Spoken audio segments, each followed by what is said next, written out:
you really want me on the team. What's your approach to recruiting? You want first place, come play with me. You want second place, go somewhere else.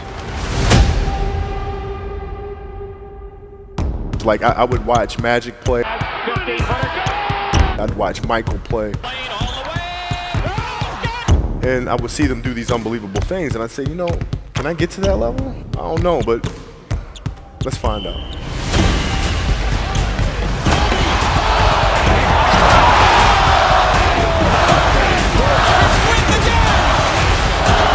That's why he's the best player in the game. Everything was done to try to learn how to become a better basketball player. Everything. Everything. And so when you have that point of view, then literally the world becomes your library to help you to become better at your craft. So because you know what you want, the world's giving you exactly the information you need to become better at it. Because you know what you're looking for. So many guys tell stories about your work ethic. Yeah. What was really your work ethic like, and for how long did you stay disciplined? Well, I mean, every day. I mean, since, you know, for 20 years. I mean, it was an everyday process and trying to figure out strengths and weaknesses. For example, jumping ability. Man, my vertical was a 40, it wasn't a 46 or a 45. My hands are big, but they're not massive. Right? So you got to figure out ways to strengthen them so your hands are strong enough to be able to palm a ball and do the things that you need to do. Quickness, I was quick, but not insanely quick. I was fast, but not ridiculously fast. Right? So I had to rely on skill a lot more. I had to rely on angles a lot more. I had to study the game a lot more. And but I enjoyed it though. So like from the time I can remember when I started watching the game, I studied the game and it just never changed. It's a good separation for me, you know, emotionally, to be able to put myself in a place where at practice or when I'm training or during games, I switch my mind to something else. I switch my mode into something else, right? For me, it's the equivalent of Maximus, Decimus, Meridius, and Gladiator picking up the dirt, smelling the dirt. It's go time, right? So that was my mental switch. It was like an actor getting ready for a film. You got to put yourself in that cage. When you're in that cage, you are that character. And then when you leave there, it's something completely different. But when I'm in that cage, bro, don't touch me, don't talk to me. Just leave me alone. How did you get mentally and emotionally so strong where it doesn't bother you? Well, you know, you got to look at the reality of the situation. You know, like for me, it's not, you know, you kind of got to get over yourself. Like, it's not about you, man. Like, oh, okay, you feel embarrassed. You're not that important. Like, get over yourself. That's where you go. Get over yourself, right? Like you're worried about how people may perceive you and like you're walking around and it's embarrassing because you shot 5 air balls. Get over yourself. Right? And then after that, it's okay, well, why did those air balls happen? Got it. High school, year before, we played 35 games, max, right? Week in between, spaced out, plenty of time to rest. In the NBA, it's back to back to back to back to back to back to back. I didn't have the legs. So you look at the shot, every shot was online. Every shot was online, but every shot was short. Right? I got to get stronger. I got to train differently. The weight training program that I'm doing, I got to tailor it for an 82-game season so that when the playoffs come around, my legs are stronger and that ball gets there. So I look at it with rationale and say, okay, well, the reason why I shot air balls is because my legs aren't there. I go, well, next year they'll be there. That was it. Done. Done. Were there some names that you looked at and says, these 3 guys are as crazy as I am? At the time, I deal with what I've referred to as Goat Mountain. I went to Goat Mountain and I talked to Magic, Michael, Bird, Hakeem Olajuwon, Jerry West, Oscar Robinson, Bill Russell. You know, so I would talk to them. What did you do? What were your experiences? Michael in particular, he's become my big brother. He's been my big brother since I first came in the league. And what was that process like? So I went to them and started understanding the ins and outs of the game and, you know, how they approach things and their level of detail and obsessiveness, and that's what I did.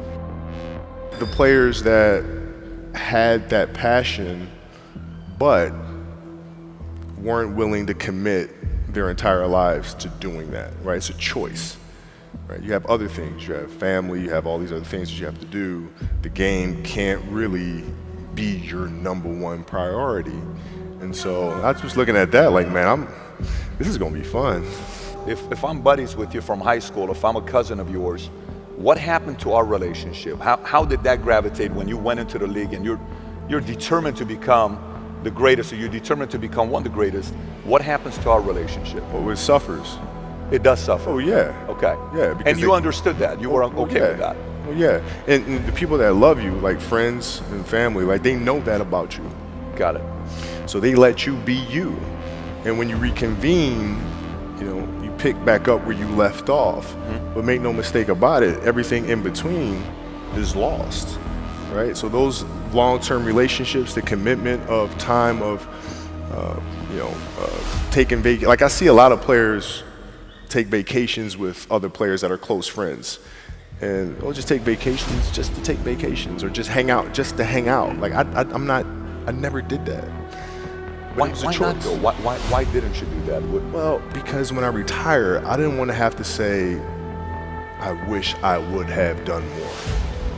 I don't want that. I don't want that. You got a lot of people paying their hard-earned money to come watch you perform. Perform. It's your job to be in shape. It's your job to be strong enough to perform at that level every single night. And as a competitor, I'm not ducking shit. Like it's not, oh my God, my back hurts, I'm sore, we got to play Vince Carter and Toronto Raptors tonight. We actually had this happen. We had a game against Toronto in 2000, and Vince was tearing the league up. My back was jacked. But like the perception of that, like what? Kobe's missing the game against Toronto and Vince Carter because my back was really spasming. But people will be like, what? Oh, he's ducking Vince. Excuse me? No, I don't think so. So I would be in the layup line like, okay, there's a lot of days where you can rest and recover. Today ain't one of them. Your back can bother you any other day. That shit ain't bothering me today. Wow. He gonna have to see me today. Yeah. Oh man. Yeah. If you're looking at a big investments you got to make, what is the decision-making process there? Do you call? Is there first you do your own research? You take this much time. You call an advisor. Is there a system you follow? It's pretty simple for me. It's do you understand the business? Is it a business that you can help in some form or fashion? What are the barriers of entry to that business? And then the entrepreneurs themselves, the company itself, right? Do they have a culture that you believe is sustainable? Are these leaders people that you believe in? Are they people that are obsessives? And in turn, have they created a culture of obsessiveness? So I tend to look at those 4 factors, and that's it. That's big right there, by the way. I don't know if you guys caught that right there. That's pretty massive right there. Same determination. What's your current work schedule look like today? It's different because I personally am not writing every word of the novels. I am not animating the films. What I have to do now is make sure that the people that we bring in, these obsessives that we bring in, are challenging themselves to do the best job that they think they can do. That's what I'm there for, is for them to constantly look in the mirror and self-assess and challenge themselves. If we have a project and you're saying, okay, I can do that, that's not the project we want. The projects that say, I don't know if I can animate that. I don't know how to write that story. I don't know how to do that. Those are the things we want, because through that curiosity, you'll reach a level that you didn't think was possible. And so running the studio, that's what I'm doing.